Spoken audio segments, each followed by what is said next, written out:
എന്റെ മക്കളെ വേറെ ലെവല്. അപ്പൊ എന്റെ സ്വന്തം കുഞ്ഞുമക്കളെ, അപ്പൊ ഇന്നത്തെ പരിപാടി നല്ല കിടിലൻ കിടുക്കാച്ചി വേറെ ലെവല് ആവോലി മക്കളെ. അപ്പൊ ആവോലി നമുക്ക് നല്ല അടിപൊളിയായിട്ട് പൊരിച്ചെടുക്കാം. എന്റെ കുഞ്ഞുമക്കളുടെ നാട്ടിൽ ഈ മീനിനെ എന്താ പേര് പറയണമെന്ന് കമന്റിലൂടെ അറിയിക്കണം. ഇതാണ് സാധനം ശരിക്കും കാണിച്ചത്. ഇതാണ് മീൻ. ആവോലി എന്നാണ് ഇവിടെയൊക്കെ പറയണത്.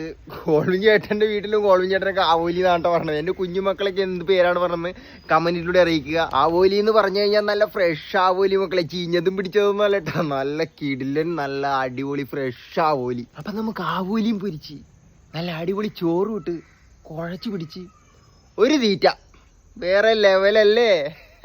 ഇപ്പൊ എന്റെ കുഞ്ഞുമക്കളും പോരി. എന്റെ കുഞ്ഞുമക്കളില്ലാതെ എന്ത് ആവോലി പൊരിക്കല്. കുഞ്ഞുമക്കളും കോൾവിൻ ചേട്ടനും കൂടിയാണ്. 2 ടീസ്പൂൺ മുളക് പൊടി, 1/4 ടീസ്പൂൺ മഞ്ഞപ്പൊടി, ശകലം വിനെഗർ, നല്ല അടിപൊളി പൊടി ഉപ്പ്, ശകലം വെളിച്ചെണ്ണ. ഇനി നമുക്ക് കൈയെടുത്ത് വെച്ച് ഇങ്ങനെ അങ്ങോട്ട് തേക്കാം മക്കളെ നല്ല പോലെ. എന്നിട്ട് നമുക്ക് കുറച്ച് ഉണങ്ങിയ കറിവേപ്പില ഇട്ട് കൊടുക്കാം മക്കളെ. ഉണങ്ങിയ കറിവേപ്പില ഉണ്ടാകല കേട്ടാ. ശകലം ചോറും എടുത്ത് ആ ഒരു പൊരിച്ച മീൻ ഇങ്ങോട്ട് എടുത്ത് വെക്കാം. ആ പൊടിയായി കിടക്കണതും കൂടി അങ്ങോട്ട് ഒരു സൈഡിലോട്ട് അങ്ങോട്ട്. ഇനി മക്കളെ ഇതാണ് അമ്മ സ്പെഷ്യൽ മീൻ കറി. മീൻ തിളപ്പിച്ചതാണ് കേട്ടോ. എനിക്ക് ഭയങ്കര ഇഷ്ടമാണ്. ആ ആവോലിയുടെ ഒരു തലയെടുക്കാം. തലയും ഇങ്ങോട്ട് എടുത്ത് വെക്കാം. എന്നിട്ട് ചാറ് ഇപ്പുറത്തെ സൈഡ് ഒഴിക്കാം. ചാറ്